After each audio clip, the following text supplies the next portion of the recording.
Call the City of Ocean Shores Planning Commission meeting to order. It's Tuesday, June 10th, 2025, 2 p.m. in the Ocean Shores Library on Point Brown Avenue in Ocean Shores. We can do roll call. Commissioner Bees. Here. Commissioner Bricker. Here. Commissioner Johnston. Here. Commissioner Kern. Here. Mr. Peterson. Here. Commissioner Ward. Here. Mr. Lawless is here. Next, I'd like to approve the meeting agenda. Do I have a motion to approve the meeting agenda? So move. Second. All in favor? Aye. Okay, next we have approval of minutes from our regular City of Ocean Shores Planning Commission meeting on May 27th. Do I have a motion to approve as written? So move. Second. All in favor? Aye. Okay, we'll now open it up. Well, hi. We'll open it up to public communication. Welcome. Anybody in the house here that have a thought? Yeah, Jake.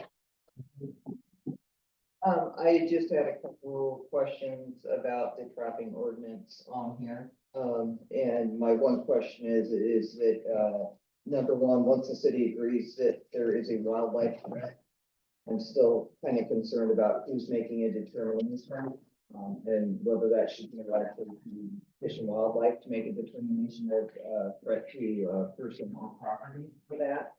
And then one that still says any person who hunts fur-bearing animals to include dogs and cats except as outlined in 8.2 with any trapping device. My concern with that is with places like Beacon and things like that. How do you address something like that? That's doing trapping of raccoon, rodents, things like that. So, okay. Anyone else? So I think we'll address those questions as we get through going through here. So, any questions from afar? Hi, Susan. Hello, Mark. Thank you. Can you hear me okay? Can hear you. Yes, we can. Thank you. And I apologize. I'm going to speak and ask a few questions, but unfortunately I can't stay for the rest of the meeting. So what I will do is I will watch the recording, and also, in case you don't get all the questions, I'll forward my comment to you, Mark, after the meeting, if that's okay. That's fine. Thank you. Thank you. I want to express deep concern and seek clarification regarding the city's past enforcement actions against residents who placed shipping containers on their private property. At the May 27th, 2025 Planning Commission meeting, the city planner stated that there is currently nothing in the Ocean Shores Municipal Code that prevents city shipping containers in residential zones, and quote, with more of these containers being placed on residential property, regulations need to be enacted, end quote. This admission raises important legal and ethical questions about the city's previous actions. I personally know of a few residential property owners who were issued criminal citations or received warnings for having shipping containers on their property, presumably under the assumption that such structures were prohibited, despite no explicit language in the municipal code to that effect. One resident was forced to hire legal representation to defend themselves. After much delay, multiple continuances, and discussions with the prosecuting attorney, the city finally dismissed the case without prejudice. Given this history, I respectfully ask the following questions. 1, on what legal basis were residents criminally cited if no code prohibition existed at the time? 2, what steps, if any, has the city taken or will take to provide restitution to residents who incurred legal costs due to these improper charges? 3, does the city plan to apply the new prohibition, if adopted, retroactively in any way? And 4, Will the city formally acknowledge that past enforcement actions were in error? And will it publicly clarify that no prohibition existed at the time those citations were issued? This issue strikes at the core of public trust in government. Enforcement actions must be based on clear codified law, not assumptions or implied interpretations.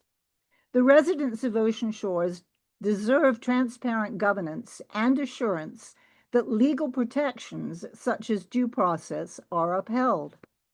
I urge the Planning Commission to address this matter publicly and ensure that going forward, all enforcement actions are grounded in clearly stated municipal law. And thank you very much for the opportunity to speak, Mark. Thank you. You're welcome, Susan.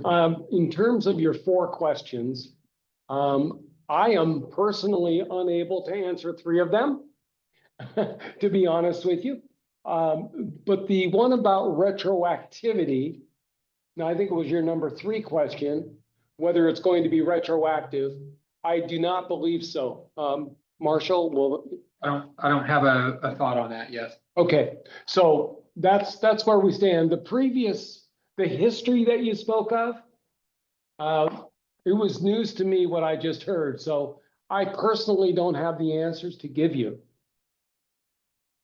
No worries, Mark, and I will forward the public comment to you so you have it to work off. And I'll Okay. look forward to any conversation that we can have pertaining to it at a later date. Super, thank you. Thank you. Rita, how are you today? Hi, I'm good. How are all you guys doing? Wonderful. How can we help you? You got anything for us? No, just to say hello. Thank you. Okay, good. Good to see you. Good to see you. Okay. Okay. Old business, we have Ocean Shores Municipal Code 17.26.060. It's on page 6 of the agenda if you're following along in that regard. And we looked at this before. And we have brought it back under general regulations, D, and we have added the exception. Intermodal shipping containers are permitted only as a temporary accessory structure outlined in Municipal Code 17.50.110A. So we have added that. Does anyone have any discussion on that addition to 17.26.060D? No comments? Marshall, you're comfortable with that addition?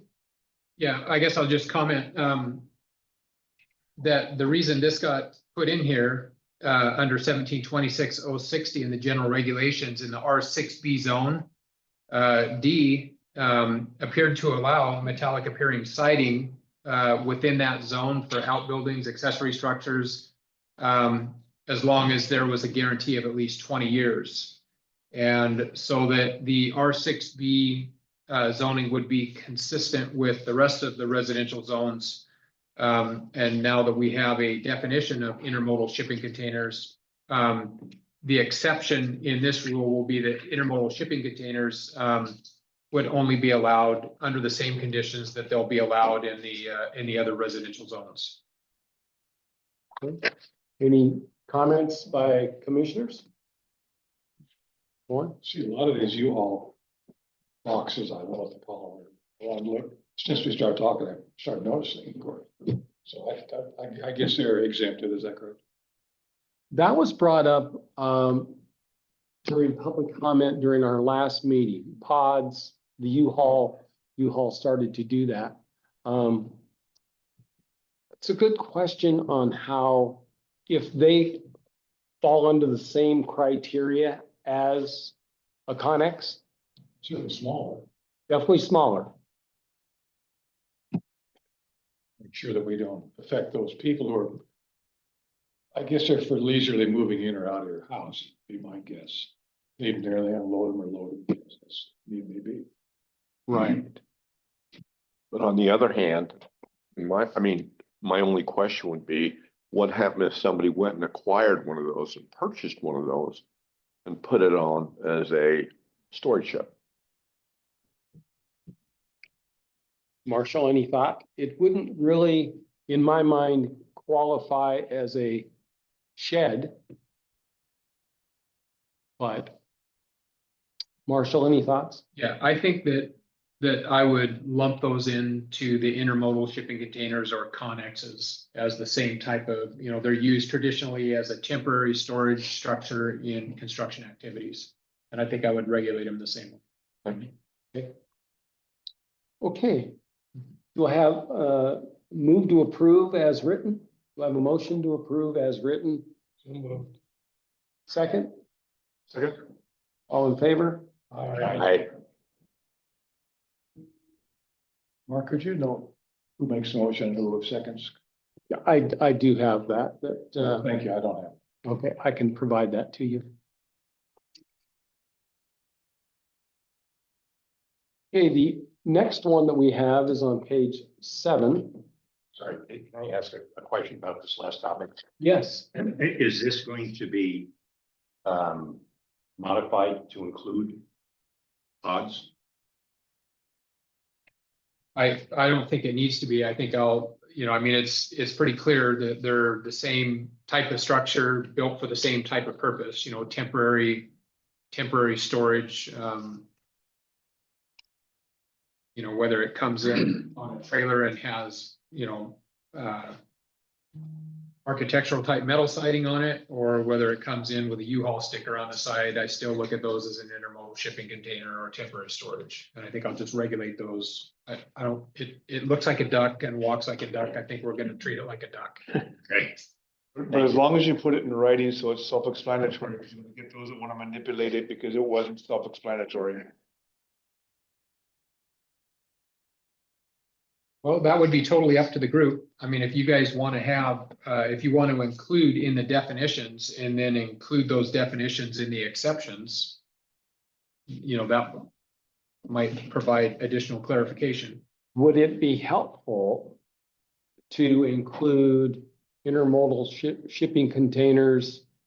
And of course, now if we start mentioning pods and U-Haul, other companies then could get into the business, and there might be a loophole because it's not listed against that type. One loophole people might want to do is bring them in and then say, well, this is my residence, right? But those aren't 650 square foot minimum structures. So they wouldn't qualify as a home, and most of them are too big for a shed. So if it's a duck, we'll just treat it as a duck. And I don't see a lot of, those types of containers, whether it's a pod or whatever, they're designed for shipping products, or temporarily. If they're not being used for their intended purpose, which is shipping, that's what a pod is. They drop them off in the front yard, you load it up and they ship it to a storage facility. If you bought one used or something like that and brought it in, we would treat it the same way you would as you would buy a used intermodal shipping container, and regulate it under the same. It's still a shipping. There is a difference between the Connex box and a U-Haul box, because normally the U-Haul boxes are either they're moving in or moving out. And for the most part, I don't think I've ever seen someone put a U-Haul box and leave it on their property, because I don't know what they do with them after they have their life expectancy, like a Connex box is. Right. It's still a metal sided structure, that's not going to meet the code, as it pertains to, the sheds and the amount of metal that they can have on the siding. So I think we can regulate based on the intermodal shipping container, and Connex language and definition within the code. I guess if those other types of things get to be a problem and we lose a legal challenge, then we can address those in code at that time. well, I agree. We'll address it if that occurs. Okay, the next item that we have is Steve, did that answer your question? Yes. And really, I don't want to push that. I want, that is your guys' decision to make. If you think that I can enforce that, I feel like I can enforce it. That would be my comment to this group. I feel like I can enforce, the intermodal shipping containers and pods and those kind of things with this current language. If you guys want it more stringent, and I'm on board with that. So whatever you guys think. The next item is, municipal code 17.50.110, accessory structure standards. And again, we have come back, with an addition to A, which includes the temporary accessory structures, including intermodal shipping containers, are permitted when a building permit has been issued for a principal structure, but only so long as the permit is in effect.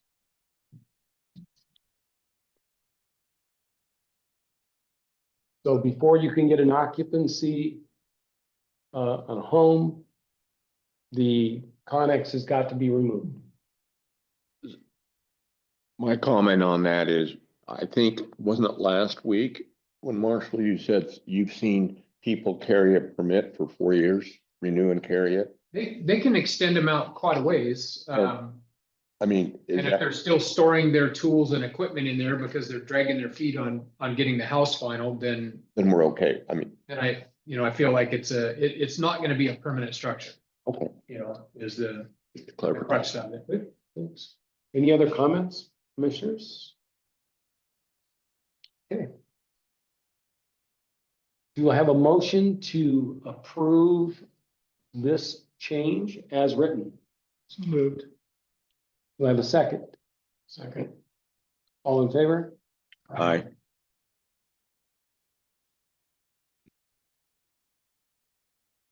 Okay, the next item, and Marshall, that's all we have for you today. Right, if I could be excused. Absolutely. Thank you very much. Excuse me. And thanks for coming. Thank you. The next item is trapping in ocean shores. And we've had this item before us previously. And we had residents come in complaining that they had property damage specifically from beavers. And as they tried to remediate it, they found that nowhere in our current code, as a matter of fact, it says no, not whatsoever can you trap. So they had gone so far as to commission an individual to come in and rectify their situation. And as soon as the individual said or found that this was in Ocean Shores, he said, I can't do it because the Ocean Shores Municipal Code does not allow it. So what we've done in this body is we've come up with a way that if a concerned citizen claims that they have property damage, or if someone gets harmed by an animal, they can take the following steps. And what we've written in here is contact code enforcement. And then if they determine that, yes, there is an issue, then Fish and Wildlife can be contacted. And if they agree that there is an issue, then an individual licensed by the state for this kind of remediation can be commissioned, but at the resident's expense. But residents just aren't allowed to decide on their own and go forth because it's against the code as written.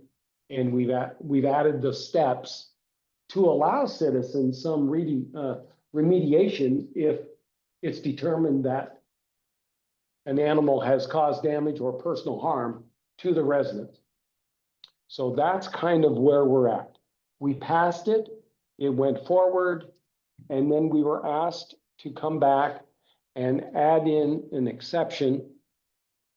And so that is, it's on page 8, and it's 8.20.120 under unlawful.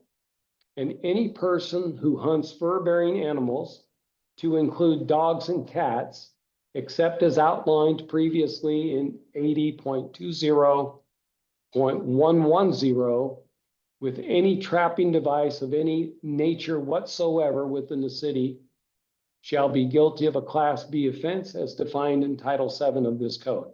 So we've added dogs and cats cannot be trapped. There was a lot of discussion, I will say, inside this room and out about using the words nuisance animals. And what we discussed here, and I discussed elsewhere, is that who's going to define what a nuisance animal is? To some, a dog is a nuisance animal. To some, a cat is, or a dog lover, a cat is a nuisance animal. And it could just go on and on and on. So the nuisance animal concept, although it kind of makes sense, it's going to be hard to define. And everyone's going to have their own idea of what that means. So we were asked to make sure to include dogs and cats in the exception for this going forward. Any comments? Jane, did that answer your questions? Partially, I have another one, but I'll. Okay. send it at the end. Okay. So would a barking dog be considered a nuisance animal? No, If- if- it is a nuisance, but you can go to code enforcement, he'll contact the people and say, no, you can't do that. I've done that, by the way. Yeah, that would fall under a different part of the municipal code under nuisances. This is whether it's lawful or unlawful to trap. Got it. Thank you. And I kind of wish I would have thought of this when I wrote this about the dogs and cats, because there was somebody cited in Ocean Shores that was trapping dogs and cats, and she accidentally trapped something else, and she was cited. And there was a court battle, so to speak, between the attorneys. Finally, it was let go.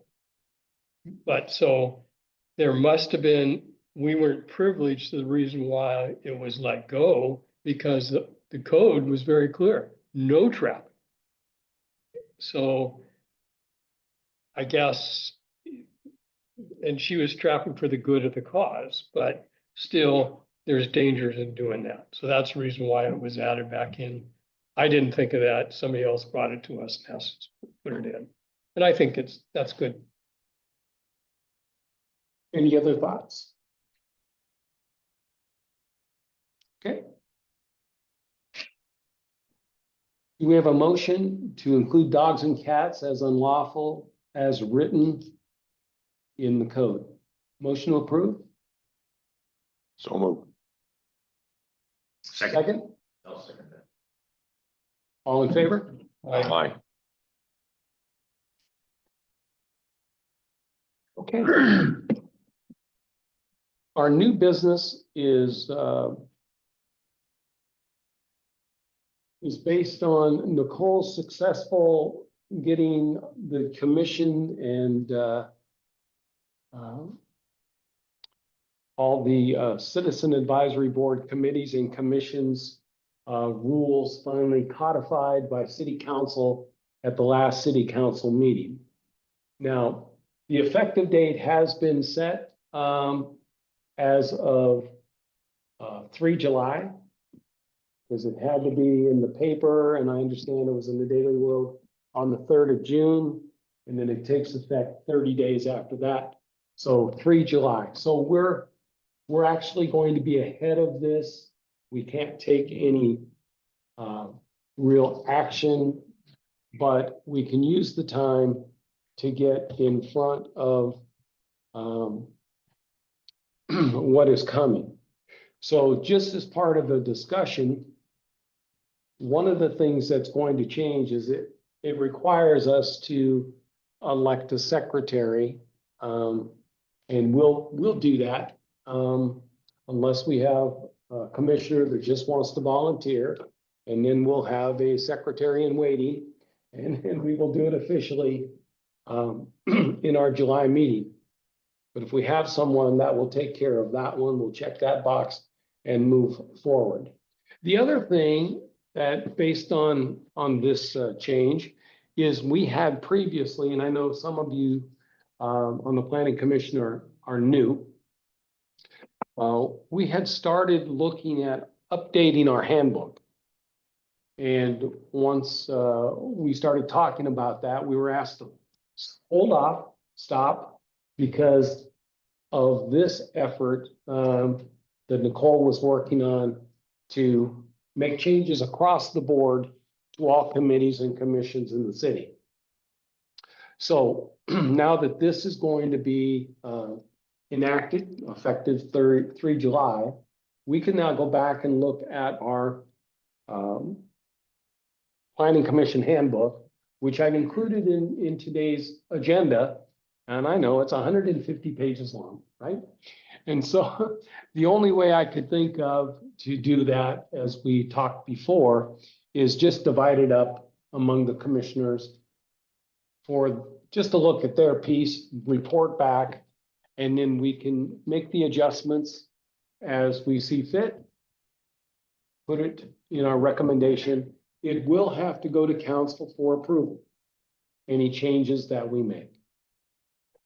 So, first off, any thoughts by any commissioners about that? Did we just do this? We started it, Thorne, but we were told to hold off because of this effort that Nicole was doing across the board throughout the city.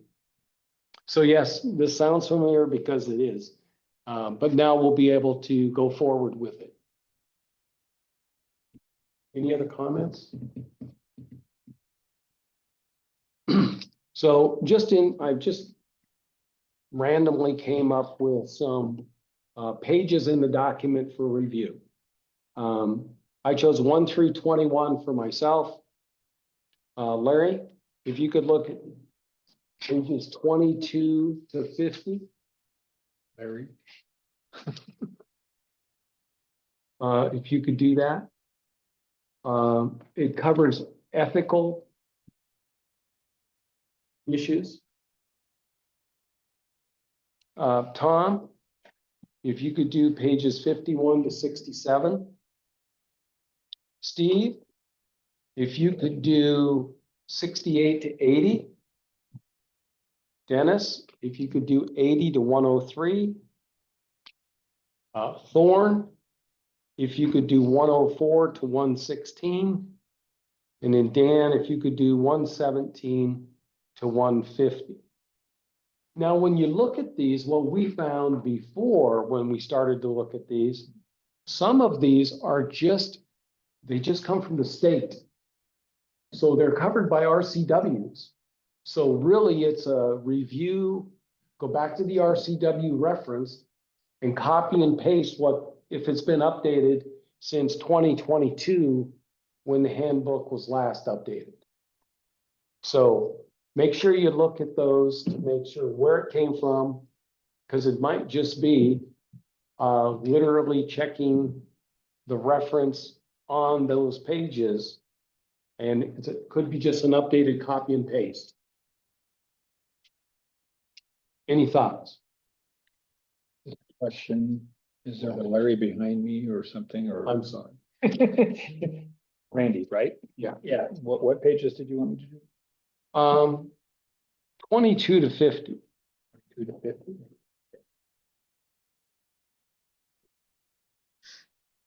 That's on me. I must have been thinking about my brother Larry when I wrote that. That's my fault. I'm sorry. That's okay. So yeah, so we'll take our time and we'll do this. Like I said, we can't do anything officially till after July 3rd anyway, but there's nothing wrong in my mind of getting a head start. It'll be a process, there's 150 pages. Of course, there's gonna be a process. So. Any thoughts?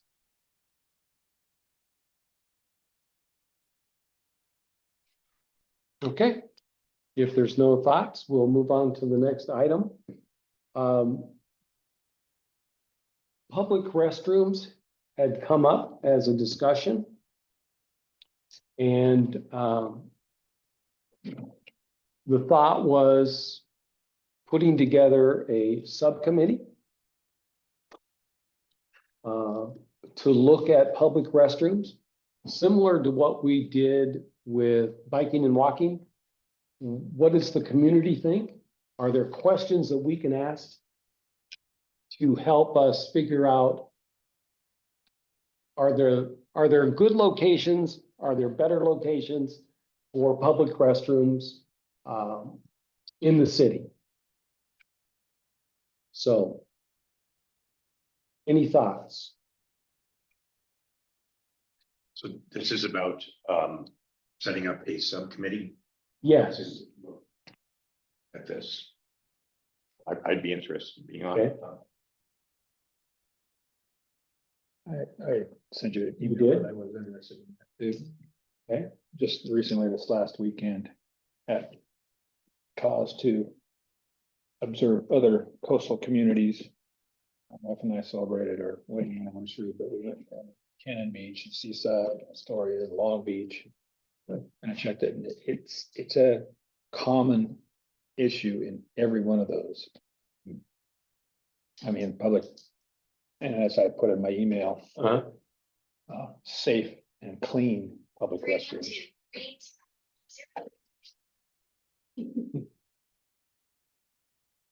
And there's none of them we walked around and had what I would consider adequate public restroom access, especially for some of the crowds that they attract on given weekends and whatnot.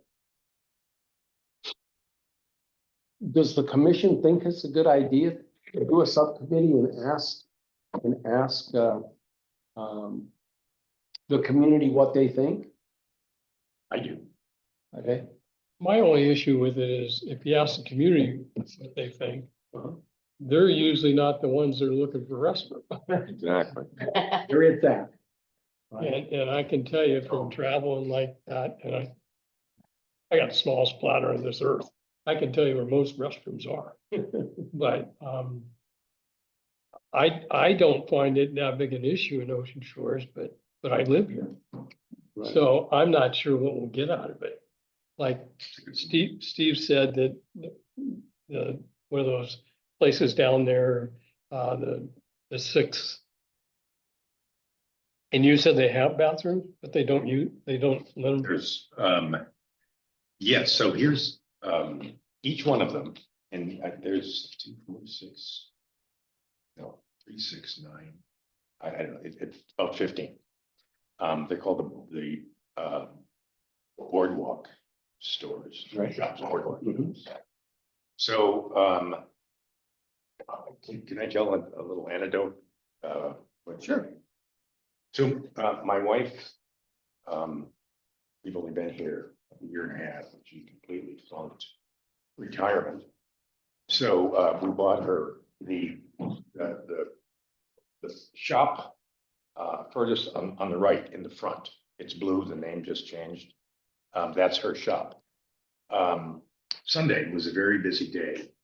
And she had 5 requests to use her restroom. All those shops have restrooms, but almost every one of those shops uses those restrooms, not only as restrooms, but as for storage of their inventory. Mhm. So she doesn't want people going in there. And she did sort of the people who own those stores eventually become pretty close. And they all have that same issue with, and it's difficult when someone is in your store shopping and they need to use a restroom to say no. But under those circumstances that I just described, that's what they have to do. On my own, as a private citizen, based on, my wife's experience, I went to the mall where the liquor store is. And I went into 4 stores and said, my wife owns a store and she's unable to provide services that people are asking for. And all 4 of those shop owners, and I didn't represent myself as on the council, but just a interested citizen because of my wife's experience and the other store owners' experience. 3 out of the 4 I spoke to have that issue. So either it was just coincidental and I just talked to the right people, or if you assume this was a statistical analysis, that would indicate that there is it's an issue for quite a few of the merchants. So, Tom, thanks for sending in some potential questions. Randy, you sent in a couple of thoughts. And when I spoke to the mayor, he thought it was a good idea if we looked at this with the focus on location. What do people think about the best locations? Now, we've talked just in general about during the day, Convention Center has restrooms, but they're not open all the time. There's issues in Chancellor Mirror with those public restrooms. But I believe you spoke about that. But they're not open all the time either. And for reasons that the city is concerned with. So what's the best thing that we can do? Now, there's other options besides just porta potties. There's more elaborate temporary restrooms that could be leased and that kind of stuff. But where do you put them? Where do you put them? So if we come up with some questions, and Randy, I'll make sure Tom's questions I'll send to you and Steve, and your questions to Steve as well. And anybody else who has any thoughts on good questions that we can ask, we'll consolidate these, bring them back, figure out what questions that we should put on a survey for the people, and then we'll commission Nicole and Sarah to help us with the city website. I'll ask Keith to put it on the library website like we've done before, and then let's see what people might want to say and share. And they may not provide much input because it's not an issue for them. But it's certainly an issue if you're traveling here, or like we've seen when we travel elsewhere, with public restrooms being an issue. And so my thought is we can be part of the problem and just ignore it because it doesn't impact us, or we can try to be part of the solution and provide some ideas that the city, whether it be the city council or the mayor, can act upon. Please, Randy. Well, we were talking about us not being worried about it. I think that's in case point where we live versus where you may live. Closer proximity to downtown, you don't worry about it because you can just drive home. But when you live 10 to 15 minutes away and you're older, sometimes that's not an option. But I was wondering, talking about the people you spoke to in the various businesses, there's certain ordinances or regulations from the state, I believe, for employers to have restrooms for their employees. And there's a number of restrooms per number of employees that's modified, if I'm not mistaken. Also, there's a difference in food service businesses. They have to provide restrooms with hot water access for both their employees and for customers, but I think they have an exception where I know a lot of restaurants do say, restaurants are only for our customers that come in the door. Which kind of eliminates the question, Can we use this just walking in off the street and not have to go buy a Coca-Cola or something just to use your restroom? Right. So there's that issue that, pretty much every one of these businesses in town has a restroom in their building. They almost have to be required if they have employees. But they aren't required to make them available to the public, except in the case of food service. And then they have a few exceptions there too, I know. But I've been in some Starbucks and stuff that it's for walking in if you are a customer, so it's some exceptions there as well. I'd have to look at the code and see what exactly is there, but it's a public restroom, then there's no question. But who has access to it, but it's the question of how much is the city going to be willing to designate in their budget to maintain it. Because if it's a permanent structure, you're gonna have power, water, all that stuff responsible, plus personnel to keep it clean and keep it secure, and et cetera. Correct. So obviously I always say that if it was easy, it'd already be done. It's a complicated issue, not only because there's costs associated, but then where? Where do you get the most, if you will, bang for your buck to serve the most people with the budget that you have? So, yeah, Tom.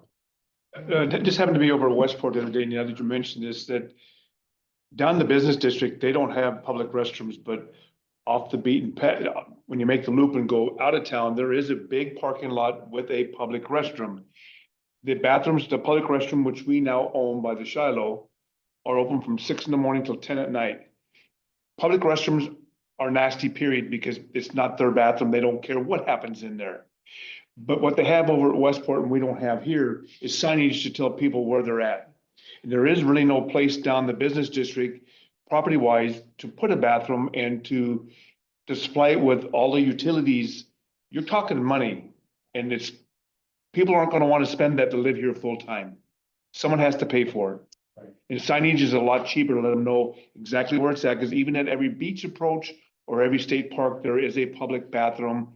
And even over by where the convention center, where the charging stations are at, I think there's 2, maybe 3 Santa cans there. So it's not like they have to go behind a tree and pee. There are places, but they don't know where to go. Signs, it's a very good point. And it's cheaper. It's a good point. Because you have to look at, like I said, at Westport, they have signage that tells people, directional signs that tell them public restroom. And they're very clean. Yeah. They're very clean. I go fishing quite a bit, and they open them early and they stay clean. And from my understanding, cleaning the bathrooms here are contracted because they don't have the manpower to do it, which is fine. But like I said, from 6 to 10, that's a pretty large eye, because after 9 o'clock at night, there really aren't very, very many places that are open, period. Okay, any other comments? Randy, you got anything else? Steve? Okay, so I'll make sure everybody's got questions. If you've got more questions that you'd like to have considered for asking with the survey. I think right now we've got about 15 questions. So we can determine how many is the right number to put on the survey and which ones, and go from there. Okay. Marshall, any planning commission members have anything to report? Yeah, Dan. Well, this is in kind of coordination with the signing code that has gone nowhere. It's attorneys, I've been told. And Steve's probably seen this on Albatross, just across the baseball field. There's a guy there that's got banners up now. And he's got 3 banners, one on his one on his deck and two on his chain link fence. And they're kind of offensive. And I believe in free speech, Oh, but, so I called code enforcement. And I talked to Sean and we had quite the chat and he's taken pictures and sent them, they decided to send them to legal. Because one of the signs says basically, all Democrats are communists. Okay, That's not promoting goodwill within the city. I don't care if you're Republican or Democrat or liberal or whatever. We all need to get along, and calling people names isn't it, so. well, that guy is apparently against both parties. Because one of his signs is regarding the president. Yeah. What it says is, it says, Ferguson is anti-Trump. Yeah. So he's going after Ferguson. It's all against, he's all against Democrats. I thought that his name was Ferguson. It's our governor. that's the governor. So it'll be interesting to see because of course, what we worked on with the sign was presented to council. It went to legal. It had, as far as I know, with my meeting with the mayor, it has not come back from legal yet. So we don't really know what legal is gonna do with it, if anything. But what we learned, of course, when we talked about signs, you can't differentiate between a yard sale sign and a political sign. Temporary signs are just that. One of the things, though, is the placement of those banners. If this, and I'm not familiar with this address, so, but if it's someone that's got a banner on their fence, if it's, they're flying flags with whatever, bless you. That is freedom of speech, and I'm not sure what legal is going to, do with that if it's on private property. Didn't they tell us at one time just to ignore it, but I think, isn't there, do we have any codes or anything that there's a limitation on the size of them? Because if I remember right, he had a couple of them that were pretty good size. Well, they're all three good size. Yeah. They're 2x5 or 2x6 or something.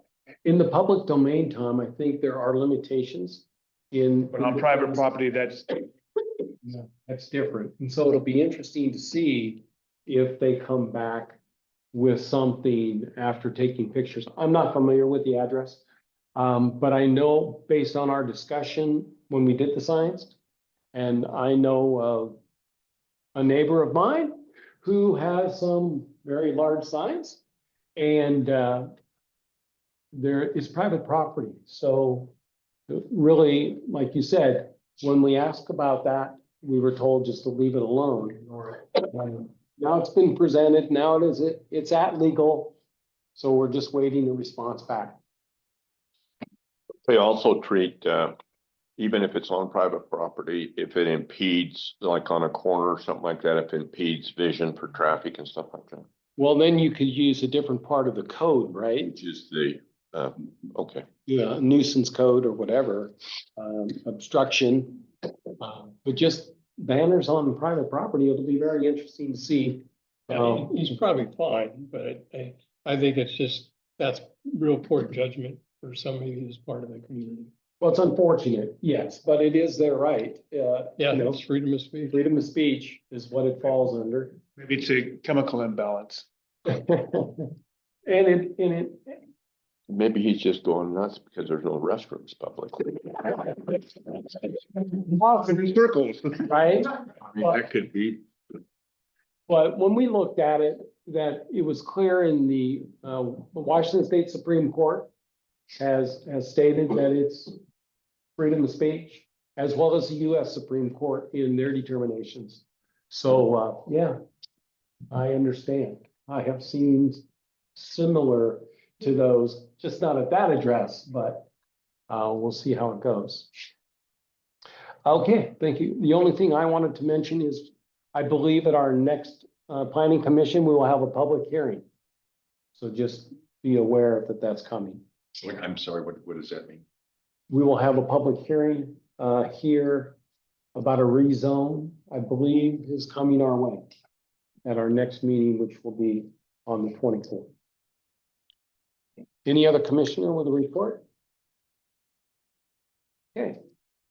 Open it up to public communication. Anything, Jane?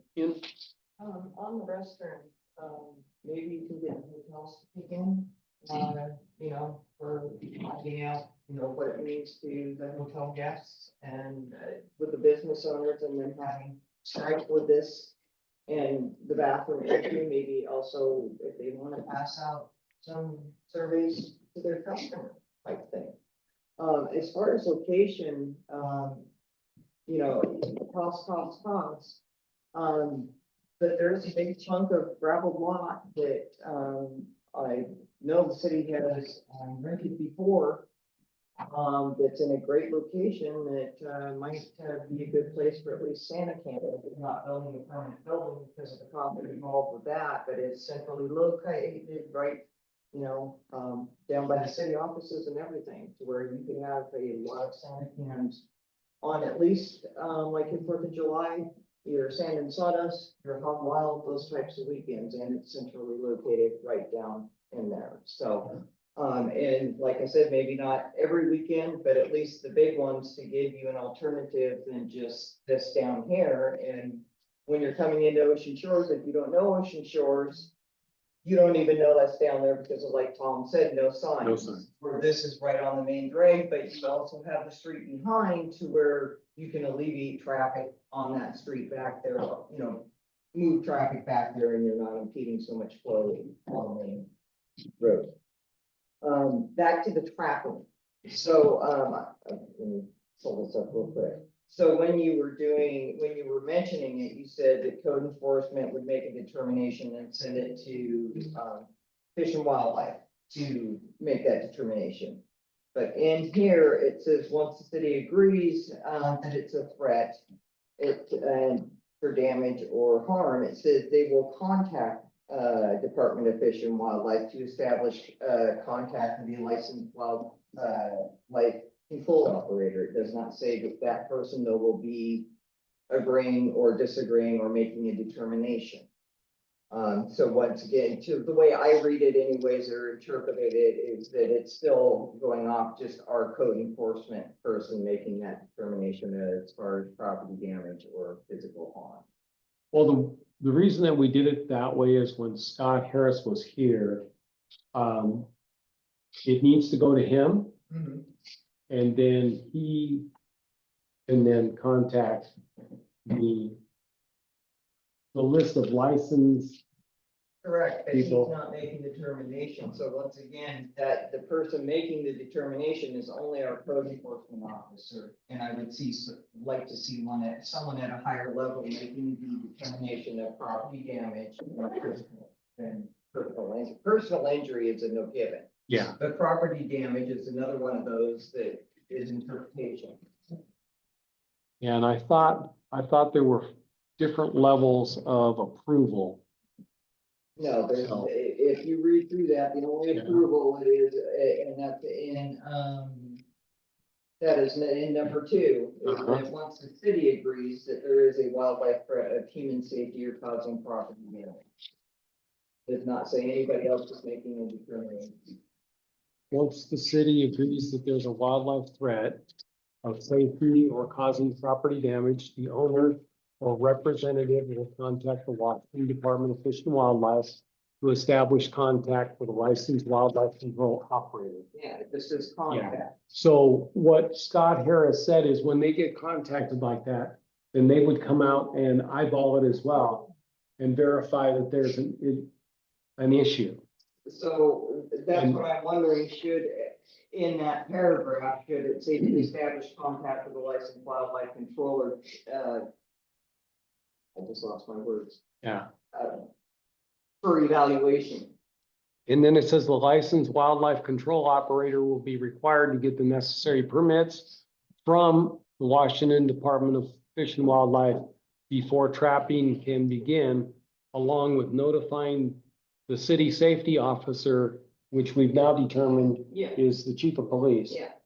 But that still doesn't mention who's the determination of the property damage. It's just mentioned, it just passes it on to the trapper.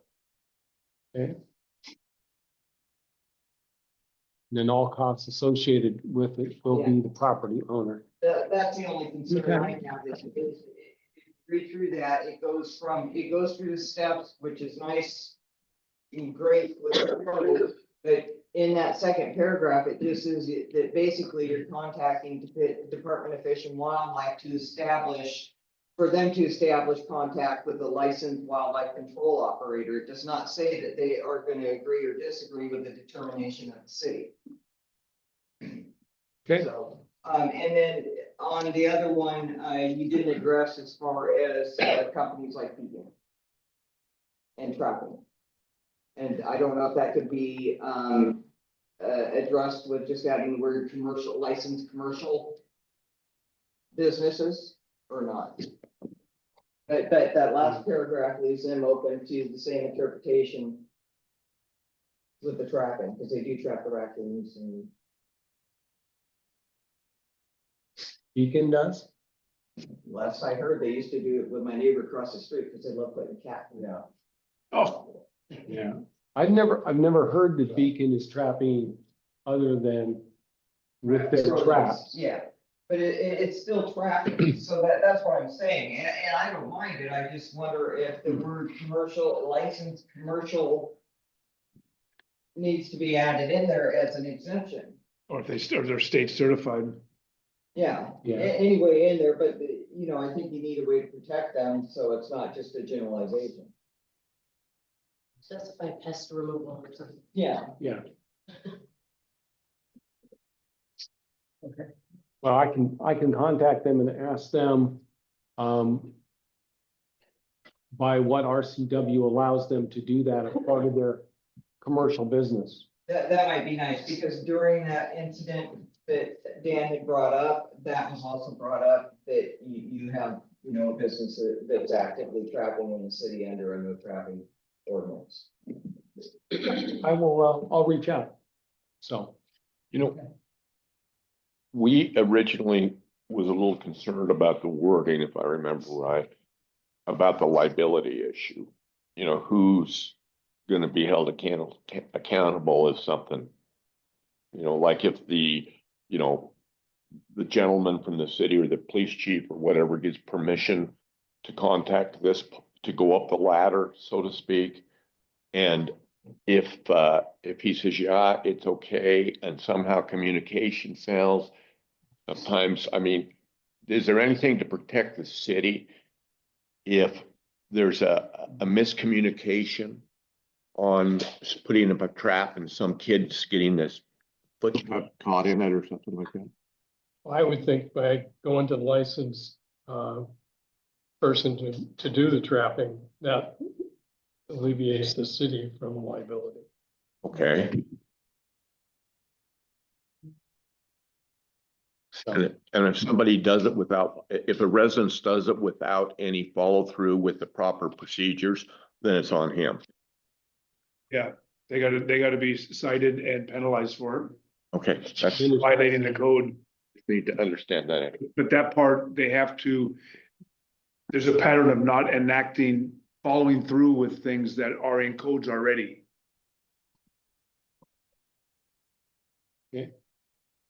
anything else? Vita, anything for us? Yes, I have some things on your trapping ordinance. I want to support what Jane said and that gentleman there in the corner about liability. So let me explain. Your ordinance there's three terms that you're implying are equivalent: hunting, trapping, and hunting with a trap. Your exemption in 820-120 is gonna get the city in trouble for a number of reasons. Let me get back to the procedure where somebody has to go through the code enforcement person. you're taking away that person's right to go directly to Department of Fish and Wildlife. And you can't do that. Because, and this is all intertwined, this is gonna need to be, in my opinion, reviewed again. Because let me stay with what you've now created as the exemption, or now, it used to be called exemption, but now you took that away, which it actually still is part of state law. You're saying here that any person who hunts fur-bearing animals, let's stop there. That is a totally separate issue from trapping. As I said, there's 3 terms that you guys are implying that they're all equivalent, and they're not. If you look at 77, RCW 7715, those are not the same thing.